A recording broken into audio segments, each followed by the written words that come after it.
What's going on, guys? It's Brandon back here again, and today I have a video that I talked about possibly doing back when the first round of the playoffs came around, and it was about the Toronto Maple Leafs. I debated whether or not to do it since I mainly focus on the Hawks, but I decided that since I'm trying to branch out, trying to get more all around, because I posted a video on Anaheim, I posted a video on Ottawa, why not do a video on Toronto? Though it's not necessarily a happy one.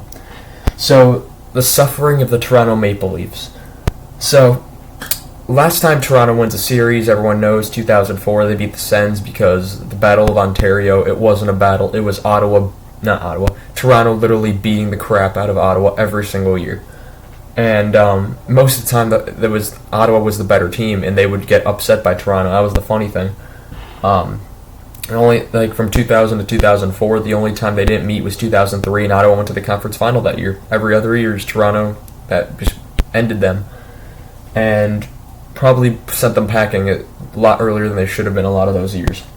Their last finals appearance was also their last cup, 1967. Toronto stole the second most cups in the league with 13. Detroit behind them with 11. Montreal ahead of them with 24. They're not really in any position to be threatened for anything lower. So, where we're going to start is, 2004 is the last time they make the playoffs, then the lockout happens, then they get a bit older. 2006, 2007, they miss out on the playoffs by 1 point, and it comes down to a shootout between the Islanders and Devils. The Islanders win, they get in, Toronto goes home. 2008, 2009, 2010, these are all just tanking years. And they bring in Dion Phaneuf, they bring in Phil Kessel, try to get a whole new core going. 2011, 2012, and then 2013, something finally works. They go 26, 17, and 5. Remember, they're the 5th seed in the East. Many people thought this team shouldn't be here because of all the failures that had they tried with this core to begin with. And the fact that it was a shortened season, it was a 48-game schedule. They had 57 points. And they were going up against Boston. It was an experienced team. They won the Cup 2 years prior. And they lose in 7 games in the first round. They lose 4-1 in Game 1. They win Game 2 4-2. They lose Game 3 5-2 and Game 4 4-3 in overtime. So they're down 3 games to 1. Then they win Games 5 and 6, both by a score of 2-1. And then the iconic Game 7 of 2013. They're up 4-1 with 15 minutes to go in the third. I believe it was Kadri that made it 4-1. It was Kessel or Kadri that made it 4-1 in the third. Boston storms back. First it's Nathan Horton, then it's Lucic with an empty net, then it's Bergeron with an empty net, and Bergeron in overtime gets it past James Reimer, and that was the only playoff appearance that core would have of Kessel, Phaneuf, Bozak, count James Van Riemsdyk in there if you want, James Reimer in net. They just didn't have the star that they would get, and multiple. Kessel was a good player. He was not the face of a franchise. He was much better fitted in his role in Pittsburgh, where he wasn't like the Crosby or Malkin, but he was a side shooter, and absolutely robbed of the Conn Smythe in 2016. And the only reason I went to Crosby is because it was Crosby. If anything, it would have gone to either Kessel or Murray. Those were the two I thought that deserved it more that year. 2017, that's fine. That Crosby could deserve that one. Anyway, so 2014, it all falls apart again. And then 2015, I believe was that the year the Shanna plan takes place. I believe that's where they start. They tank. I don't remember who they got. 2012, they got Morgan Riley. 2015, I think they got the 4th overall pick, which turned into Mitch Marner. 2016, no, we're going too early. 2016, because the 2015 draft, 2015 was the year they got Marner, and then 2016 rolls around, the great tank. Toronto wins the draft lottery. They get Austin Matthews 1st overall. And the rebuild gets excelled much faster than expected. As in their first year with Matthews, they make the playoffs as the second wild card with 95 points. There was a pretty big gap between the first wild card and second wild card that year. They go 40, 27, and 15, so they lose more than half of their games, but they lose a lot in overtime, so they're saved. And they lose in 6, and no one's shaming them. Washington wins the President's Trophy that year, and they put a great fight up against Washington, and everyone thought, wow, this team could be really good with what they just put together. They lose game 1 3-2 in overtime. Then they win game 2 4-3 in double overtime in Washington, and then come home and win game 4-3 in overtime. I underlined that one. I underlined their like good moments, and I circled their not so good moments. So they win. They have a 2-1 series lead on Washington. They lose 5-4 in game 4. Then they lose games 5 and 6 by 2-1 in overtime each game. So 5 games go to overtime. All the games are decided by 1 goal. Toronto played. That might have been Toronto's best series to date. The way they've played against Washington, never really looked into that series. To be honest, they weren't at their. They didn't look great. But Toronto was giving them a run for their money. That is for sure. Now moving on, they lose. That's the only series here that they lose in 6, not in its deciding game. Now we moving on to 2018. They go 49-26-7. Number 3 in the Atlantic, 105 points, and they go up against Boston. Here it is, the redeeming arc. Boston, although they're a higher seed, Toronto's ready for them this time, even though it's a completely different core. And they lose in the first round in 7. They lose 5-1 in game 1, 7-3 in game 2. Game 3 they win 4-2. They lose game 4 3-1, so they're down 3-1 again. But they, just like 2013, they fight back. They win 4-3 in game 5, 3-1 in game 6, and then they're leading in the third period. They're up 4-3 at the start of the third. They lose that game 7-4, and another third period collapse, and they turn into a pumpkin. And Frederik Andersen basically curb stopped them to a game 7, and he would do the same in 2019. Because in 2019 they drop a bit back. They drop back a bit by 5 points. They go 46-28-8. Number 3 in the Atlantic once again, 100 points, and they face Boston back-to-back years, third time since 2013. And everyone is ready. They're like, yes, they got it this year. Boston, although they're a higher seed once again, they're ready. This is Toronto's redemption arc. They're gonna slay the dragon or whatever crap that they throw around. Still one of the stupidest lines I think I've ever heard out of that Vancouver announcer. It's not just because I'm a Hawks fan. It doesn't make sense. Like, I guess it kind of does, but it's so random. But and again, a lot of hockey announcers are random. So 2019 Boston, they actually win the first game of the series for the first time in any of these. They win 4-1. Then they lose game 2 4-1. They win game 3 3-2, so they have a 2-1 series lead, but they lose game 4 at home 6-4. They win game 5 2-1, and they have a 3-2 series lead going back home. They lose game 6 4-2, and game 7 in TD Garden in Boston, they get destroyed. It wasn't close from the puck drop. And their worst game of the series, they lose badly, 5-1. Boston wins in 7 for the third time since 2013. And I realized here that I never explained this line that's right here. It's basically just defines eras. This was a completely different era than these, but it's all part of it because Toronto. So yeah. Now moving on to 2020s after they can't beat Boston. They still haven't beat Boston till this day. 2020, the pandemic year, the year gets shortened, and 36-25-9 in the games they played. 36-25, that's, let me think, 34. So they played 70 games that season. In those 70 games, they had 81 points. They would have been the second wild card if it was normal playoffs, but they're the 8th seed because it's an expanded playoffs. And there's an asterisk here because they have home ice advantage. That's what asterisk means. These last 3 years, they've all had home ice. And they literally did because the Eastern hub was in Toronto. And they play Columbus in the qualifying round. It wasn't the first round. And so they've had to play Columbus. It was a 5-game series. Everyone who was around in 2020 knows how it went. And against Columbus, predicted to win. People were pretty confident Toronto would win that series. I wasn't as confident. I thought they'd win, but I didn't think they would win so far out because I'd seen Columbus play. They swept Tampa the year previous. They were a pretty good team. They brought Boston to 6 as well, and that was a pretty good series between them. So in the qualifying round, they lose 2-0 in Game 1. They win Game 3 3-0. Game 2 3-0. We'll get to Game 3 because they should have won Game 3 3-0. But then Columbus storms back in the third. They win 4-3 in overtime, and that was a game. And then Columbus does the exact same thing Toronto did the previous game. Is they're up 3-0 with 5 minutes to go.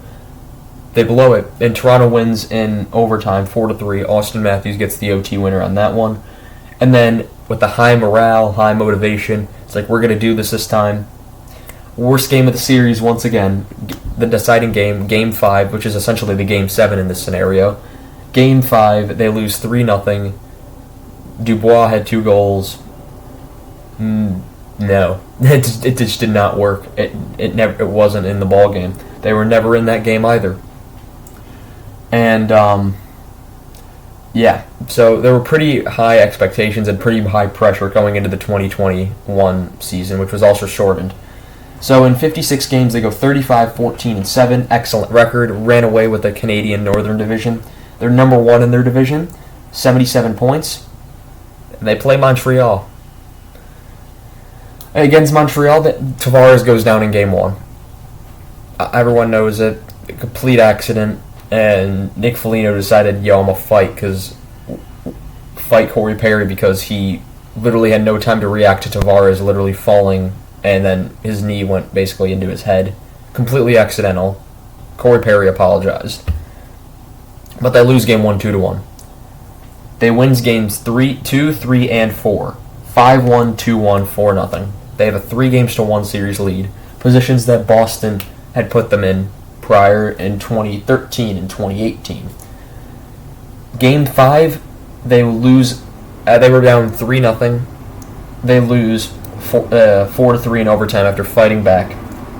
And it's Nick Suzuki from Cole Caulfield admitted into overtime off a turnover, and go to Game 6. And Toronto's heavy favorites for Game 6. They got this now. They are down 2-0 to Montreal. They fight back again. I believe it was. And then I think it was Muzzin that went down. Muzzin went down when it was 2-0. And then TJ Brody gets the tying goal to make it 2-2. Off I believe it was Travis Dermott that did like a spinorama turnover thing. I don't know. He's in Vancouver now. And they outshot Montreal 13-2 in that overtime. One of those chances was a turnover by Dermott. Kakaniemi takes the puck. He shoots. He scores. Forces a Game 7. And Montreal, this was a team that they shouldn't have been anywhere near the playoffs. They were 18th in the league. They had only won 24 of 56 games. Of course, they go to the final after this because they do. Because in Game 7, they're down 3-0. Nylander scores late to make it 3-1. Worst game of the series either way. They lose in 7 games in hilariously unbelievable fashion. I had Montreal in that series in 6 because I actually thought Montreal was, like, on paper the better team all around. They had better depth, I thought, even though what their record said. I had Montreal in 6. Toronto losing in 7 couldn't have been more storybook in that scenario. And it was their first playoff meeting in 40 years, so that was the way it ended, and it was one hell of an end. And of course, this past year, 2022, they had home ice again for the 3rd straight year. 54-21-7. Fantastic record. Number 2 in their division, only behind Florida, who won the President's Trophy. I believe they were 5th in the league, I think. Maybe? I don't know. 115 points. Phenomenal. They played Tampa. Of all the teams they could have got, I thought if they play any other team besides Tampa, they have a chance. They played Tampa, and I knew as soon as I saw I picked Tampa in 7. I picked Tampa in 7 for the memes. I thought Tampa was going to win the series. I didn't know whether it would be in 5, 6, 7, but I knew Tampa was winning it. And when I put Tampa in 7, all for the memes. I mean, it was possible. And in the back of my head, I'm like, yeah, this could probably happen as well. But just for the memes, I'm doing it. Toronto wins Game 1 5-0. Destroys Tampa.